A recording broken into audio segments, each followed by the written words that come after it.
கதிரவ news நேயர்களுக்கு வணக்கம். இன்றைய காலை நேர தலைப்புச் செய்திகள். யாழில் போதை மாத்திரைகளுடன் இளைஞர் ஒருவர் கைது செய்யப்பட்டுள்ளார். யாழ் மாவட்ட போலீஸ் குற்றத்தடுப்பு பிரிவின் போதைப்பொருள் தடுப்பு பிரிவு பொறுப்பதிகாரி போபா விஜயராஜா தலைமையிலான போலீஸ் குழுவினரால் இந்த கைது நடவடிக்கை முன்னெடுக்கப்பட்டுள்ளது. சம்பவத்தில் சுதுமலை பிரதேசத்தைச் சேர்ந்த 24 வயதுடைய சந்தேக நபர் ஒருவரே இவ்வாறு கைது செய்யப்பட்டுள்ளார். இதன்போது சந்தேக நபரிடமிருந்து 160 போதை மாத்திரைகள் கைப்பற்றப்பட்டுள்ளதாக போலீசார் குறிப்பிட்டுள்ளனர். மேலும் சந்தேக நபரிடம் விசாரணைகளை மேற்கொண்ட பின்னர் அவரை யாழ்ப்பாணம் நீதிமன்றத்தில் முற்படுத்துவதற்கான நடவடிக்கைகளை போலீசார் மேற்கொண்டு வருகின்றனர். கம்பகாவில் பமனுகம போலீஸ் பிரிவிற்குட்பட்ட எப்பாமுல்ல யூட்வத்த பிரதேசத்தில் உள்ள கடற்கரை பகுதியில் நேற்று அதிகாலை பெண்ணொருவரின் சடலம் கரையொதுங்கியுள்ளதாக பமனுகம போலீசார் தெரிவித்தனர். சடலமாக மீட்கப்பட்ட பெண் தொடர்பில் இதுவரை எந்தவித தகவல்களும் கிடைக்கவில்லை என போலீசார் தெரிவித்தனர். 45 முதல் 50 வயது மதிக்கத்தக்க 5 அடி உயரமுடைய பெண்ணொருவரே சடலமாக மீட்கப்பட்டுள்ளார். மேலும் சம்பவம் தொடர்பான மேலதிக விசாரணைகளை பமனுகம போலீசார் மேற்கொண்டு வருகின்றனர். அம்பாந்தோட்டை அங்குணுகளபலச பிரதேசத்தில் குளவிக்கொட்டுக்கு இலக்காகி கணவர் உயிரிழந்துள்ளதுடன் மனைவி வைத்தியசாலையில் அனுமதிக்கப்பட்டுள்ளதாக அங்குணுகளபலச போலீசார் தெரிவித்தனர். சம்பவத்தில் 69 வயதுடைய 3 பிள்ளைகளின் தந்தையே உயிரிழந்துள்ளதாக போலீசார் தெரிவித்தனர். உயிரிழந்தவர் தனது மனைவியுடன் இணைந்து தென்னந்தோப்பில் தேங்காய் பறிக்க சென்றுள்ளார். இதன்போது தென்னந்தோப்பில் இருந்த குளவி கூடு ஒன்று கலைந்ததால் இந்த தாக்குதல் இடம்பெற்றுள்ளதாக போலீசார் தெரிவித்தனர். இலங்கையில் இந்த ஆண்டு ஜனவரி முதல் 73,400க்கும் மேற்பட்ட வாகனங்கள் பதிவு செய்யப்பட்டுள்ளதாக மோட்டார் போக்குவரத்து திணைக்களம் தெரிவித்துள்ளது. இதன் மூலம் நாட்டில் நிலவிய வாகனங்களுக்கான அதிக கேள்வி நீங்குவதுடன் வாகனங்களின் விலைகளிலும் குறிப்பிடத்தக்க வீழ்ச்சி ஏற்பட்டுள்ளது. வாகன இறக்குமதி கட்டுப்பாடுகள் நீக்கப்பட்டதே இதற்கு காரணம் என்று மோட்டார் போக்குவரத்து திணைக்களத்தின் ஆணையாளர் ஜெனரல் கமல் அமரசிங்க தெரிவித்தார். இந்த வாகனங்களில் அதிக எண்ணிக்கையிலானவை மோட்டார் சைக்கிள்கள் என்றும் சுமார் 58,947 பதிவு செய்யப்பட்டுள்ளதாகவும் ஆணையாளர் ஜெனரல் கமல் அமரசிங்க குறிப்பிட்டார். அத்துடன் இந்த காலப்பகுதியில் 7,500 கார்கள் மற்றும் 1,666 முச்சக்கர வண்டிகளும் பதிவு செய்யப்பட்டுள்ளன. கடந்த மாதம் அதிக எண்ணிக்கையிலான பதிவுகள் நடந்ததாக கமல் அமரசிங்க சுட்டிக்காட்டியுள்ளார். இதேவேளை 4 வருடங்களுக்கு பின்னர் இடைநிறுத்தப்பட்டிருந்த இறக்குமதி கட்டுப்பாடுகள் தற்போது தளர்த்தப்பட்டமையினால் அதிக எண்ணிக்கையிலான வாகனங்கள் இறக்குமதி செய்யப்பட்டு வருகின்றமை குறிப்பிடத்தக்கது. திருகோணமலை சேரனுவர போலீஸ் பிரிவுக்குட்பட்ட தங்கநகர் பகுதியில் மட்டக்களப்பு நோக்கி எரிபொருள் ஏற்றிச் சென்ற பவுசருடன் முச்சக்கர வண்டி நேருக்கு நேர் மோதியதில் வைத்தியர் ஒருவர் உயிரிழந்ததோடு மற்றொருவர் காயமடைந்துள்ளதாக போலீசார் தெரிவித்துள்ளனர். முச்சக்கர வண்டி சாரதி படுகாயமடைந்து முதலில் மூதூர் வைத்தியசாலையில் சேர்க்கப்பட்டதன் பின்னர் மேலதிக சிகிச்சைக்காக திருகோணமலை பொது வைத்தியசாலைக்கு மாற்றப்பட்டுள்ளார். உயிரிழந்த 59 வயதுடைய வைத்தியரின் சடலம் தற்போது சேரனுவர வைத்தியசாலையில் வைக்கப்பட்டுள்ளது. காலாவதியான பொருட்களை விற்பனைக்காக காட்சிப்படுத்துவதற்காக முன்னணி பல்பொருள் அங்காடியின் 3 விற்பனை நிலையங்களுக்கு தலா 2 லட்சம் அபராதம் விதிக்கப்பட்டுள்ளதாக நுகர்வோர் விவகார அதிகார சபை தெரிவித்துள்ளது. சமீபத்தில் இந்த விற்பனை நிலையங்களில் சோதனைகளை நடத்தியதாகவும் பின்னர் புதுக்கடை நீதவான் நீதிமன்றத்தில் குறித்த பல்பொருள் அங்காடிகளின் நிர்வாகத்துக்கு எதிராக சட்ட நடவடிக்கை எடுக்கப்பட்டதாகவும் நுகர்வோர் விவகார அதிகார சபை தெரிவித்துள்ளது. நுகர்வோர் பாதுகாப்பு விதிமுறைகளை மீறும் விற்பனையாளர்கள் மீது கடுமையான நடவடிக்கை தொடரும் என்று அதிகார சபை வலியுறுத்தியது. நியூசிலாந்து விசாவிற்கு விண்ணப்பிக்க விரும்பும் இலங்கையர்களுக்கு நியூசிலாந்து குடிவரவு மற்றும் குடியகல்வு திணைக்களம் ஒரு அறிவிப்பை வெளியிட்டுள்ளது.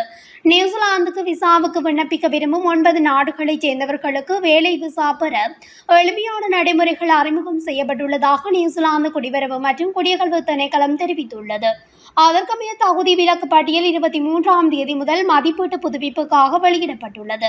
ஒரு விண்ணப்பதாரரின் தகுதிகள் அவர்களின் கல்வி வழங்குனரால் குறிப்பிடப்பட்டால் திறன் புலம்பெயர்ந்தோர் வகை அல்லது சில சிறப்பு வேலை விசாக்களுக்கு விண்ணப்பிக்க அவர்களுக்கு சர்வதேச தகுதி மதிப்பீடு தேவையில்லை. திறன் புலம்பெயர்ந்தோர் வகைக்கான தகுதி மட்டத்தில் அவர்கள் பெறக்கூடிய புள்ளிகளையும் இது தீர்மானிக்கிறது. இதற்கு தகுதி பெற்ற நாடுகள் Ilangai, France, Germany, India, Italy, Singapore, தென்கொரியா, ஸ்வீடன் மற்றும் சுவிட்சர்லாந்து ஆகும். செம்மணி மனித புதைகுழி விவகாரத்துக்கு நீதி கோரி யாழ்ப்பாணத்தில் மாபெரும் போராட்டம் ஒன்று நடைபெற உள்ளது. செம்மணி பகுதியில் இன்று வெள்ளிக்கிழமை காலை 10 மணிக்கு இந்த போராட்டம் முன்னெடுக்கப்பட உள்ளது என்று அறிவிக்கப்பட்டுள்ளது. அத்துடன் இந்த போராட்டம் வடக்கு கிழக்கு ஒருங்கிணைப்பு குழுவின் ஏற்பாட்டில் இடம்பெற உள்ளது. இந்த போராட்டத்துக்கு ஆதரவு வழங்கி அனைவரையும் கலந்து கொள்ளுமாறு ஏற்பாட்டாளர்கள் அழைப்பு விடுத்துள்ளனர்.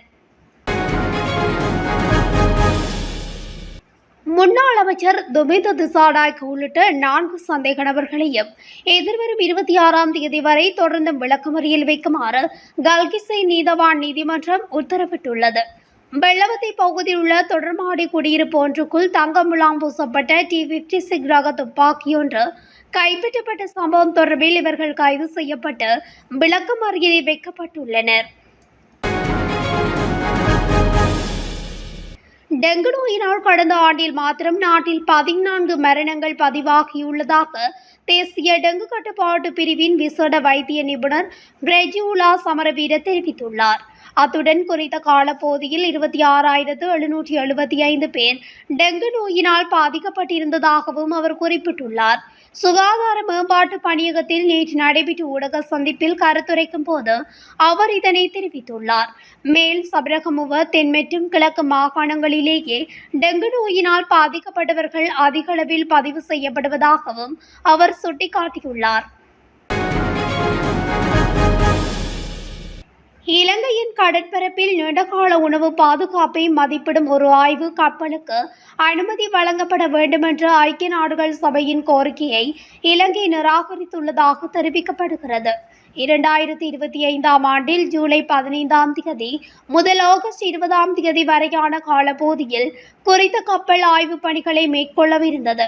எனினும் வெளிநாட்டு ஆய்வு கப்பல்களுக்கான நிலையான செயற்பாட்டு நடைமுறைகளை இறுதி செய்வதில் ஏற்பட்ட தாமதம் காரணமாகவே குறித்த கப்பலுக்கு அனுமதி மறுக்கப்பட்டதாக ஐக்கிய நாடுகள் சபையின் ஆவணம் ஒன்றில் குறிப்பிடப்பட்டுள்ளது. வெளிநாட்டு ஆய்வு கப்பல்களை அனுமதிப்பதற்காக அங்கீகரிக்கப்பட்ட நிலையான செயற்பாட்டு முறைமை இல்லாததால் ஆய்வு கப்பலான எஃப் நான்சனின் இலங்கை வருகை தந்துள்ளதாகவும் குறித்த ஆவணத்தில் தெரிவிக்கப்பட்டுள்ளது. கட்டுநாயக்க விமான நிலையத்தில் நேற்று காலை 6 பயணிகள் கைது செய்யப்பட்டுள்ளனர்.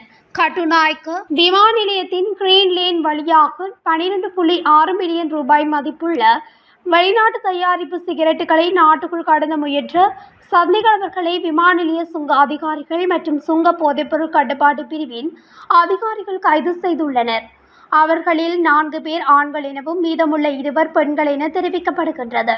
2 பெண்களில் ஒருவர் வெளிநாட்டு பெண் ஆகும். சந்தேக நபர்கள் அனைவரும் துபாய், சார்ஜா மற்றும் பேங்காக்கில் இருந்து கட்டுநாயக்க விமான நிலையத்துக்கு வந்தவர்களாகும். 84,000 சிகரெட்டுகள் கொண்ட இந்த வெளிநாட்டு தயாரிப்பு மென்செஸ்டர் சிகரெட்டுகளின் 420 அட்டைப்பட்டிகளை தங்கள் பொதிகளில் எடுத்துச் சென்ற போது சுங்க அதிகாரிகளால் கைது செய்யப்பட்டனர். மத்திய கிழக்கில் மோதல் நிலை தீவிரமடைந்து வரும் நிலையில் இலங்கையில் எரிபொருளுக்கு தட்டுப்பாடு கிடையாது என்று எரிசக்தி அமைச்சர் குமார ஜெயக்கொடி தெரிவித்துள்ளார். போதுமான அளவு எரிபொருள் கையிருப்பு இருப்பதாகவும் அவர் குறிப்பிட்டுள்ளார். எனவே பொதுமக்கள் தேவையற்ற வகையில் எரிபொருள் நிலையங்களில் கூட வேண்டாம் என்று அவர் கோரிக்கை விடுத்துள்ளார். அத்துடன் வீடுகளில் எரிபொருளை சேமித்து வைப்பதை தவிர்க்குமாறும் அவர் கேட்டுக்கொண்டுள்ளார். ஈரான் மற்றும் இஸ்ரேல் ஆகிய நாடுகளுக்கு இடையில் மூண்டுள்ள போர் நிலை காரணமாக சர்வதேச சந்தையில் எரிபொருளின் விலையில் மாற்றங்கள் ஏற்பட்டு வருவதுடன் எரிபொருளுக்கு பற்றாக்குறை ஏற்படலாம் என்றும் தெரிவிக்கப்படுகின்றது. இந்த நிலையில் இலங்கையிலும் எரிபொருளுக்கு தட்டுப்பாடு ஏற்படலாம் என்று கருதி பொதுமக்கள் எரிபொருள் நிரப்பு நிலையங்களை நோக்கி படையெடுத்து வருகின்றமை குறிப்பிடத்தக்கது. இத்துடன் காதரவனின் இன்றைய காலை நேர தலைப்பு செய்திகள் நிறைவடைகின்றன. தொடர்ச்சியாக செய்திகளை அறிந்து கொள்ள காதரவன் நியூஸ் ஊடகத்துடன் இணைந்திருங்கள். நன்றி, வணக்கம்.